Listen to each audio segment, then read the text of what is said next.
tally 850. How many game changers would you say FSU has on both sides of the football?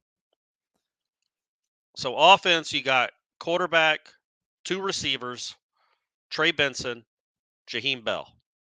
By the way, Bell made a crazy catch today too.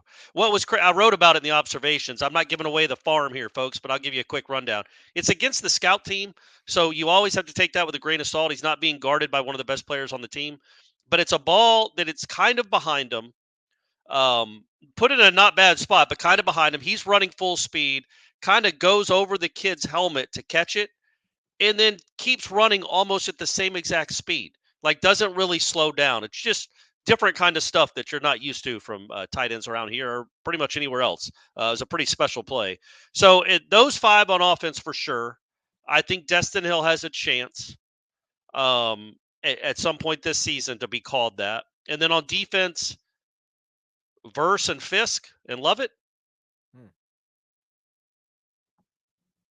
Yeah, I mean, Patrick Payton might have something to say about that, but I get it. Yeah, I think. 8 guys. I think those 3 guys for sure. Yeah, can change games. Like if you just can't block Braden Fisk, you're in a world of hurt. Like if you might not be able to, and you're going to have to try to block one of them one-on-one, Lovett or Fisk.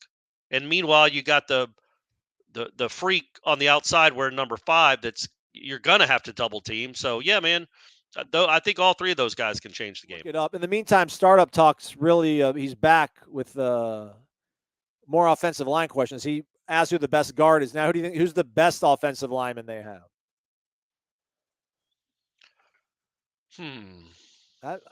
Robert Scott or Byers? I would say Byers has to prove it to me a little bit more. I would say Scott or Emmanuel are your 2 good guys. Emmanuel, to me, kind of reminds me, he'll have that Dylan Gibbons role. Older dude, really physical, been around the block a bunch. I think he's going to be the stalwart of the offensive line. I'm all in on Jeremiah Byers. Yeah, all right, man. Old JB. I like that he doesn't take any gruff from Jared Verse. No. Like Verse got in his face after the blocked extra, or I think it was Verse that blocked the field goal at practice. Fitzgerald made all the other ones, but Verse blocked one and let them know about it very quickly. And then Byers ended up like, yeah, man, just go away. Like, like enough, that kind of thing. Kind of, as everybody does occasionally with Verse. And yeah, he did not like that. And I saw them when they were walking, because Byers is a pretty big personality too.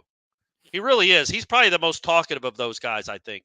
When they were walking out of practice 2 days ago, maybe, he was saying to Verse, like, man, when have I ever ducked you?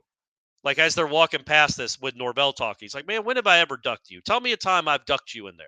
And Verse didn't say anything and just kept smiling, and they kept walking. So clearly the beginning of that conversation was Verse telling him he's always ducking them. They never go up against each other one-on-one. But Byers goes right back at him. And Byers has a lot of confidence. He's a big dude that can move pretty well, and he's got a big personality, which, again, not many of those guys do. All right, let's get to the question that James B. asked. I like you're alluding to the fact that I'm old, James B., in regards to my finger on the pulse of this program for a very long time.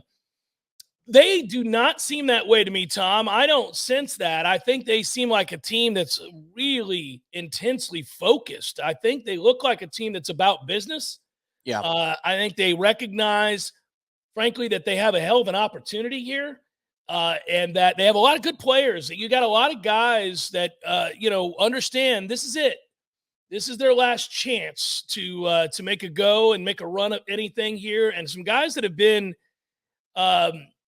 in some unfortunate sets of circumstances, either at the previous school they were at, where it didn't work out for one reason or another, or when they first arrived here, buying into what this program was, trying to become and what Mike Norvell needed them to believe in.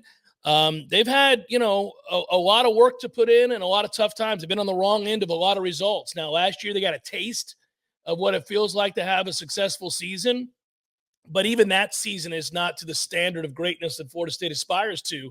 It's certainly far removed from the failures of the previous couple of seasons, but it's still just a step towards what they ultimately want to do, which is, they want to play in the college football playoff and have a shot at a national title. So I don't sense any braggadocio. I sense confidence and focus. Yeah, I think what James B is alluding to is the public quotes that Johnny Wilson, Trey Benson, and Jared Verse have made in various interviews that they've done. Two of them were on Pro Football Focus, and then Jared Verse, I think it might have been CBS. It was a national outlet, whatever it was.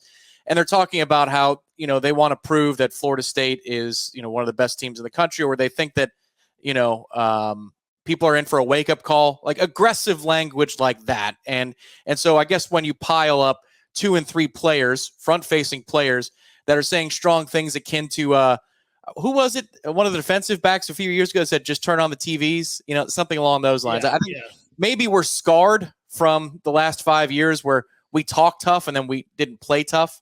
So I think that might be the genesis of the question there. But, do you take Jared Verse or Trey Benson or Johnny Wilson speaking to a national outlet with their chest out as a sign?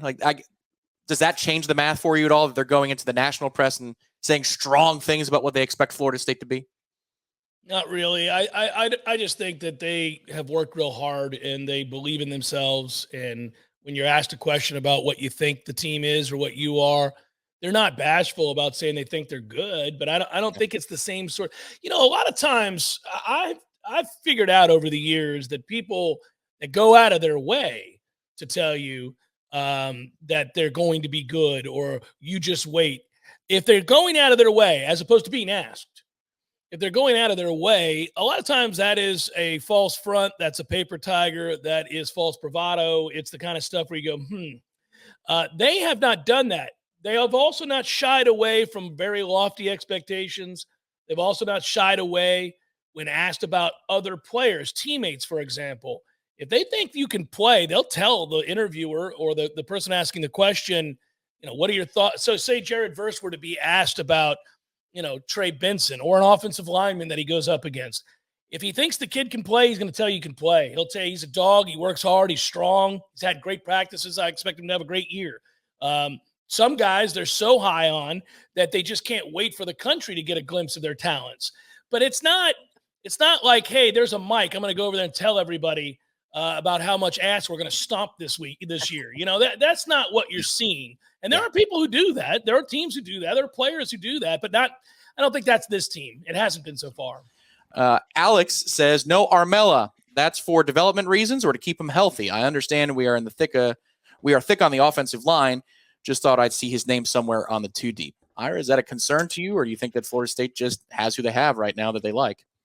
Yeah, I mean, the only reason you would have done it maybe would have been because it's like we talked about earlier. Like, I don't think if something happened to one of the top 3 tackles, I think you would have moved one of the other tackles to the other side and not necessarily played Armella. But you could have put him on there just to, give him the credit for being the 4th guy. I think we'd assume he's probably the 4th offensive tackle, unless maybe they moved somebody from guard to tackle, which is a possibility. So yeah, I mean, it's not a great sign. I don't think it's I'm sure he wants to be there, and the fact that he's not shows that they want more out of him. He's not been a ready-made guy. I think people thought he was highly recruited out of high school, that maybe he'd be a guy that at the worst, after he redshirted 1 year, would be able to plug right in. This year, they've upgraded that line, and he's not one of the top 5 offensive linemen. And when Alex Atkins says they have 8 that they feel – Alex Atkins and Mike Norvell have said they have 8 offensive linemen they know they can win with, and a couple other guys they think they can win with, but they have to prove it. I think Armella's in that group. Yeah, he's in that next group of guys that have to prove it. I think he'll get opportunities this year, but I just don't think he's one of the top 8. Yeah, 100% agree with all of that. I think 8, the coach's assessment, your assessment, all of it. I think 8 is a good, solid number that they have right now. And some of those guys are interchangeable at different spots. So in a way, you can move them around to maybe 10 spots on the line, meaning a 2 deep from left tackle to right tackle. 10 maybe. And I think, honestly, if you were looking at your top 4 tackles at present, we know the 3. And I think you're right. Darius Washington might move outside in a pinch. I think Armella might be an earlier option at left tackle than right. Again, that's just my own take on what I see in practice.